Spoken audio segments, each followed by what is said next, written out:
Il suo nome non si conosce ancora, addosso non aveva documenti, ha un'età stimabile attorno ai 25 anni. Il suo corpo senza vita è stato recuperato dai sommozzatori dei Vigili del Fuoco nel canale di fronte alla sede del Comando regionale della Guardia di Finanza attorno alle 7:15 di mattina, al termine di quasi 2 ore di ricerche.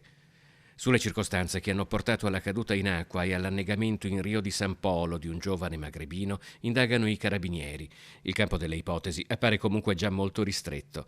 La caduta in acqua sarebbe avvenuta in maniera autonoma, nessuna rissa o aggressione. Sul corpo del giovane non c'erano segni di violenza.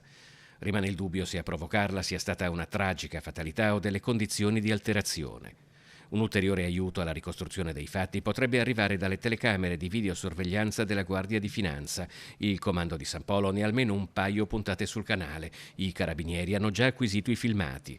La caduta in acqua è avvenuta all'alba, attorno alle 5:30, un orario in cui c'era pochissima gente in giro. Tra i residenti in Corte Amaltea la notizia si è diffusa qualche ora dopo. Hai avuto modo di parlare con qualcuno, magari tra i suoi vicini di casa, che invece ha visto qualche cosa o ha sentito qualcosa? Sono uscita che i miei vicini erano andati già a lavorare e quindi non... Ma adesso che abita qui in questa corte, sono per la maggior parte affittanze turistiche o ci sono ancora residenti? Sono parecchi turisti. Just my husband because I was sleeping, so I didn't hear anything. Poco dopo arriva una coppia di turisti francesi e lei a raccontare che il marito ha sentito qualcosa. Lui dice di essere stato svegliato da delle urla, ma di non avere avuto modo di capire cosa stesse accadendo. I primi ad intervenire sono stati invece 2 turisti polacchi che alloggiano in una struttura ricettiva poco distante.